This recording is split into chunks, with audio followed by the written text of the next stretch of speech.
I didn't think that I would walk out of here, and I don't really know if they did either. Hi, my name is Brianne. I'm from Northeast Philly, and I'm 24 years old.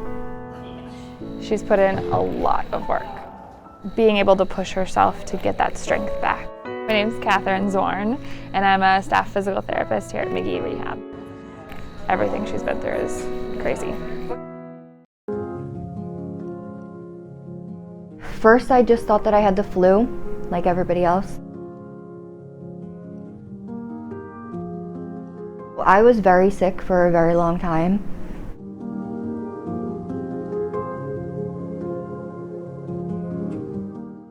Everything was just kind of blurry. My chest was like burning on fire. I couldn't breathe. I was gasping for air. I remember paramedics coming. She woke up in the hospital with multiple pulmonary embolisms. When a clot makes its way into your lungs, in her case, she had them on both sides and in multiple places.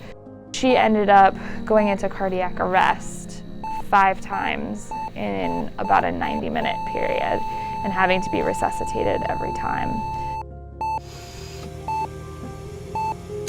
Lack of oxygen to my brain, it caused an anoxic brain injury.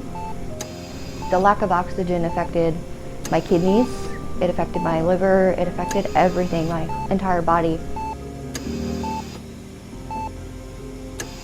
A healthy 24-year-old does not have multiple pulmonary embolisms, and we know that COVID has this effect on your blood clotting.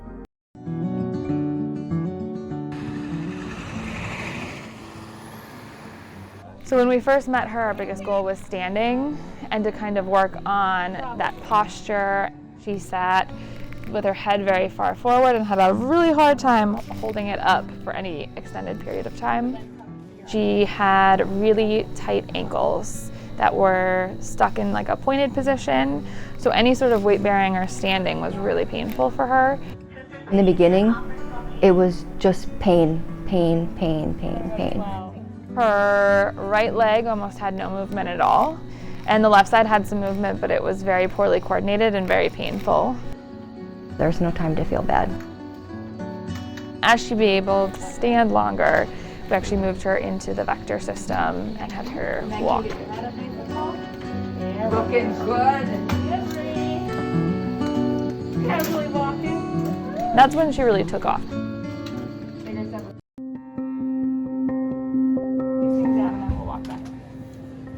This big misconception that younger people can't be affected by COVID. Basically, we spent the last 6 weeks just working hard to get her back to, as independent as possible.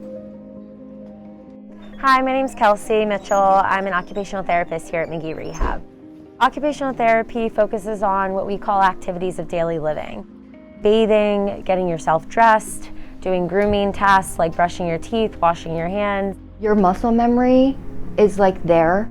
She needed help with all of her lower body dressing. She couldn't stand at the sink to brush her teeth. Your first instinct is like, okay, get up and do it. But it's like, no, like, I have to call the nurse. They have to help me onto the toilet. Fighting through the pain, fighting through the discomfort. Just truly amazing progression from having to be overhead lifted out of bed to now being able to get up, grab the walker, and independently walk herself to the toilet. Eventually, you kind of stop hurting, and then you get better.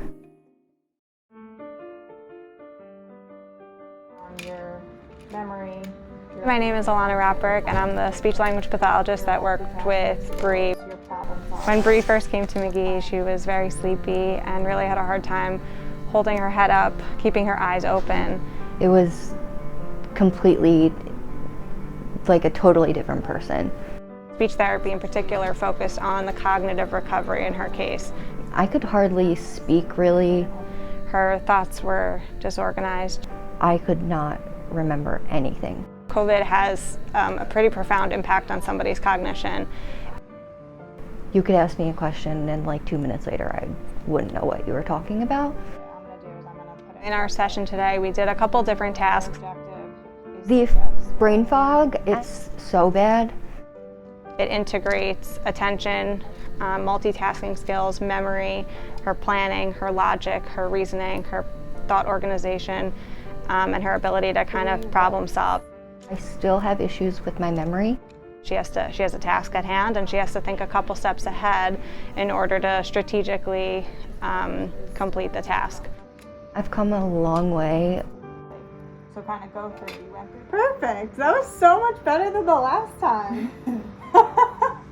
That was so good. So you're right. Congratulations. We've all loved watching Bree recover. We've loved working with her. I mean, she's really a true miracle for how hard her body had to fight to survive this. There can be these secondary effects months and months after they think they've completely recovered. I've just been so inspired by her. I know she's going to do great.